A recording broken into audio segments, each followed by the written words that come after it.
How to share project on CapCut PC. The very first thing you want to do is to head over to your application CapCut.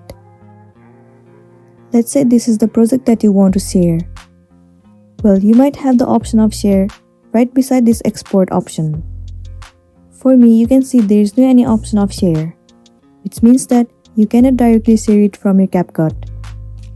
Right below the export, you can see the option where it says details. Click on Modify. In the menu of Import, click on Copy to Project. And then click on the Save To. It will show you the detailed information of where this project has been located when you have exported the video. Over here you can see it says it is located in the local data. Once you have known the location of the file, head over to the file. And then from there, you will be able to share your project through email. And you'll be good to go.